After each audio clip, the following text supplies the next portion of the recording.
Prva startup konferencija Zagreb Connect održala se na Zagrebačkom velesajmu gdje se 20 najkvalitetnijih startup projekata imalo priliku predstaviti investitorima i osvojiti vrijedne nagrade. Zagreb Connect je vrlo značajan zato što je to u stvari prva ozbiljna startup konferencija u kojoj je organizirao grad. Znači da se grad Zagreb počeo ozbiljnije baviti i jednom scenom poduzetnika koji su po nekim elementima drugačiji od klasičnog poduzetništva, koji gledaju na svjetsko tržište, kojima je cilj cijeli svijet, koji imaju nove poslovne modele i koji pokušavaju nešto napraviti što, ako bude uspješno, bit će izuzetno puno uspješno. Ovakva događanja zapravo na neki način identificiraju dobre od loših projekata, odnosno identificiraju i ukazuju poduzetnicima, početnicima na sve one nekakve možda probleme, na sve rizike na koje bi se mogli naći, dakle, prilikom realizacije svojih ideja, i oni zapravo na neki način kroz ovakva događanja uče o tome o čemu je potrebno voditi računa kada odluče jednog dana izaći na tržište.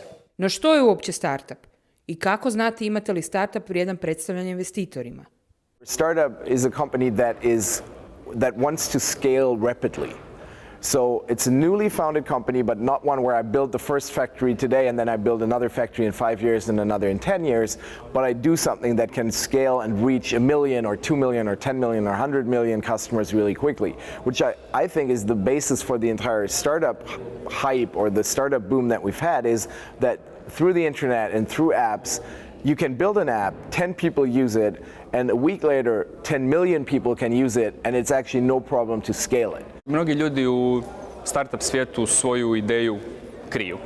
Međutim, to je pogrešno. Ideju treba reći, pričati ljudima oko sebe, na taj način testirate. Čujete njihovo mišljenje, na neki način oplemenite ideju i kada je na većem, ajmo reći, spektru tržišta istestirate, znate da li imate neku poslovnu priliku ili ne. Međutim, tu poslovnu priliku možete stvoriti tek kada tu ideju oplemenite svojim radom i unesete neku dodatnu vrijednost u nju. Kroz Bootcamp Zagreb Connecta finalisti su imali priliku usavršiti svoje prezentacijske vještine i naučiti kako predstaviti svoj startup svjetski priznatim mentorima.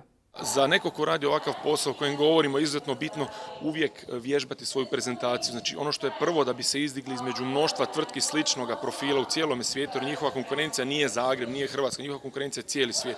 I upravo naučiti dobro i jasno objasniti ono što oni rade. Ovdje je mogućnost da to u nekoliko minuta naprave pred jednom grupom investitora. Priča o ovakvim eventima uvijek ide dalje. Najveće investicije u biti se dešavaju na eventima poput ovoga, na događanjima gdje investitor ima vremena 10, 15, 20 minuta uspostaviti prvi kontakt i ukoliko je poduzetnik dovoljno dobar, dovoljno sposoban, to kasnije se produblje. I don't think as an entrepreneur you could be someone that tries to calculate risk. I think you have to be blindly optimistic and adjust.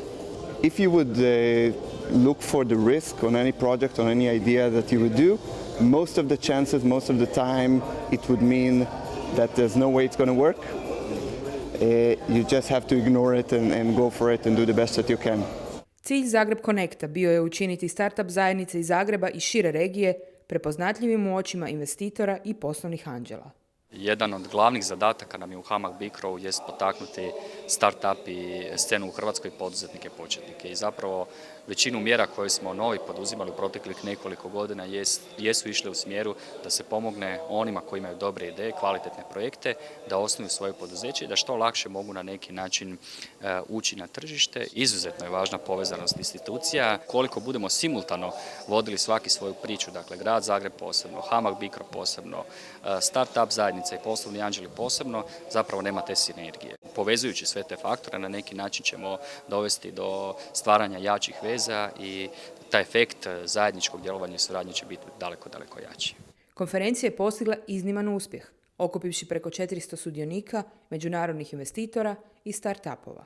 Jako sam zadovoljna i vidjela sam da je pozitivna reakcija isto sudaca i publike. Sretna sam zbog svega toga.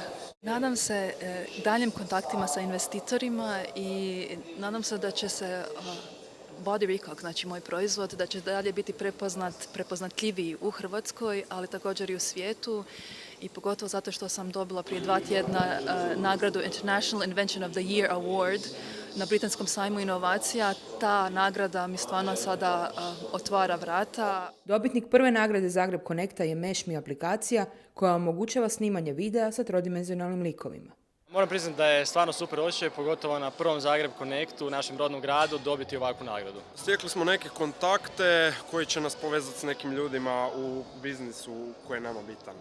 Ponosna sam stvarno na cijelu konferenciju, na sve sudionike, stvarno je bilo izuzetno dobro. Moja očekivanja su bila visoka, ali konferencija je nadmašila i ta moja očekivanja. Pokazalo se da imamo izuzetno dobre start-upove, da imamo one koji rade, pripremaju proizvode, već tako kreativne proizvode koje sigurno imaju šanse ne samo na lokalnom nego i na međunarodnom tržištu i pobjednik Mešmi je sve impresionirao i ostvario je onaj wow efekt jer smo zaključili, a vjerojatno su to zaključili isto i članovi žirija koji su najbolje ocijenili taj startup i njihov projekt, da se stvarno radi o nečemu što može biti prepoznato na svjetskom tržištu i što sigurno može privući i inozemne investitore. Zagreb Connect održat će se i sljedeće godine, a namjera organizatora je da Zagrebačka startup konferencija postane vodeća platforma te vrste u regiji.